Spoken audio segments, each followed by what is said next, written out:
Saudara-saudaraku yang dikasihi di dalam nama Tuhan, saat ini kita akan merenungkan kembali ringkasan pelajaran sekolah Sabat pada hari Minggu tanggal 23 Mei 2021. Judulnya adalah Asal Mula. Sebelum kita lanjutkan, mari kita berdoa.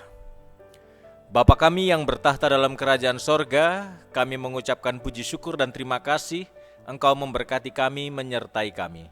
Saat ini kami akan belajar firman Tuhan dari pelajaran sekolah Sabat. Kiranya Engkau urapi kami dengan kuasa Roh Kudus-Mu, supaya kami boleh mengerti firman Tuhan, dan kami boleh bertumbuh di dalam Engkau. Bapa di sorga, kami pasrahkan semuanya hanya ke dalam tangan-Mu. Kami mohon ampun atas dosa dan pelanggaran kami. Di dalam nama Tuhan Yesus kami berdoa dan mengucap syukur. Amin. Baik, sebagaimana yang saya sudah sebutkan tadi, judul pelajaran sekolah Sabat kita pada hari ini adalah Asal Mula. Didasarkan dari buku Kejadian pasal 2 ayat 2 sampai 3 dan juga di dalam buku Keluaran 20 ayat 11. Bagi saudara-saudara yang membawa Alkitab, mari kita membuka terlebih dahulu Kejadian pasal 2 ayat 2 dan 3. Demikianlah diselesaikan langit dan bumi dan segala isinya. Ketika Allah pada hari ketujuh telah menyelesaikan pekerjaan yang dibuatnya itu, berhentilah ia pada hari ketujuh dari segala pekerjaan yang telah dibuatnya itu. Lalu Allah memberkati hari ketujuh itu dan menguduskannya, karena pada hari itulah ia berhenti dari segala pekerjaan penciptaan yang telah dibuatnya itu. Mari kita bandingkan dengan buku Keluaran pasal 20 ayat 11. Di sana dikatakan, Keluaran 20 ayat 11, sebab 6 hari lamanya Tuhan menjadikan langit dan bumi, laut dan segala isinya, dan ia berhenti pada hari ketujuh. Itulah sebabnya Tuhan memberkati hari Sabat dan menguduskannya. Jadi diulang kembali di dalam kitab Keluaran pasal 20 ayat 11. Hari Sabat, hari ketujuh, hari yang dikuduskan, hari istirahat. Jadi ini sudah ada sejak pekan penciptaan. Jadi dia sudah ada dari sebelum dosa masuk ke dunia ini. Jadi ketika Allah menjadikan bumi dengan isinya, maka pada hari ketujuh Tuhan berhenti, Tuhan memberkati, Tuhan menguduskannya. Jadi dia sudah ada. Kata hari Sabat ini, hari Sabat yang disucikan ini sudah ada sejak penciptaan. Sabat yang berarti istirahat, yang terjadi dari sepanjang satu pekan pada hari yang ketujuh. Jadi di dalam minggu penciptaan itu, sejak awal penciptaan, hari Sabat ini sudah ada. Ketika Allah dia berhenti, dia memberkati dan dia menguduskan hari itu. Hari Sabat bukan baru ada setelah ada dosa. Hari Sabat bukan baru ada setelah di Sinai. Tetapi hari Sabat sudah ada sejak penciptaan. Ini yang kita bisa buktikan dari buku Kejadian pasal 2 ayat 2 dan 3. Saya mengulangi kembali, Allah berhenti, Syabat, istirahat pada hari ketujuh, yaitu Shebiyi dari bahasa Ibraninya, dari segala pekerjaan penciptaan yang dibuatnya, dia menguduskan dan memberkati hari ketujuh. Hari Sabat dijadikan Tuhan untuk manusia.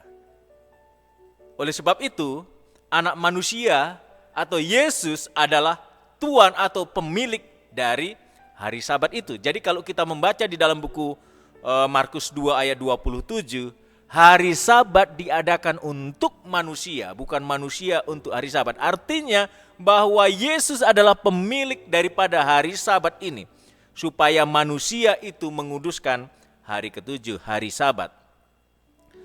Hari ketujuh itu harus menjadi hari istirahat. dijadikan Tuhan bukan supaya Tuhan bisa beristirahat oleh karena kelelahan setelah sibuk di dalam pekan penciptaan selama 6 hari. Ya, bukan itu. Tetapi dia mau melihat bahwa semua yang diciptakan itu sempurna, sungguh amat baik. Itulah sebabnya dia menciptakan hari Sabat itu. Supaya ada pertemuan kudus antara manusia dengan Tuhan. Hari ketujuh menjadi hari istirahat, baik bagi Tuhan untuk menjadi contoh bagi manusia bahwa manusia perlu beristirahat dari semua aktivitas pekerjaan, mencari nafkah setiap hari. Hari Sabat menjadi bagian dari perjanjian kasih karunia. Allah mengundang manusia untuk beristirahat bersama dengannya, mengambil bagian dalam perhentian bersamanya, menjadi pertemuan kudus antara Tuhan dengan umatnya, menjadi satu hubungan yang khusus, menjalin satu hubungan yang khusus antara Tuhan dengan umatnya. Hari perhentian itu digunakan oleh manusia untuk mengadakan persekutuan yang akrab antara manusia dengan pencipta, yaitu Tuhan sendiri. Persekutuan ini dimaksudkan berlangsung selama-lamanya, karena Tuhan tidak pernah mengubah hukum tentang hari ketujuh yang disebutkan hari Sabat ini. Dia tidak pernah mengubahnya. Itulah sebabnya ini menjadi pertemuan khusus. Meskipun manusia sudah jatuh ke dalam dosa, bukan berarti Tuhan merubah hari Sabat itu.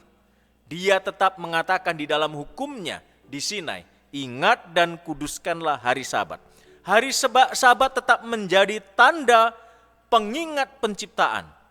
Allah beristirahat pada hari ketujuh, menguduskan dan memberkatinya. Jadi ada satu sukacita yang besar ketika manusia mengingat hari Sabat sebagai tanda Allah itu adalah pencipta yang layak kita sembah. Ada satu kebahagiaan besar ketika manusia mempunyai hubungan yang akrab dengan Tuhan pada hari Sabat. Ada sukacita yang besar ketika manusia berbakti bersama dengan keluarga pada hari Sabat, menyembah dan memuji Tuhan.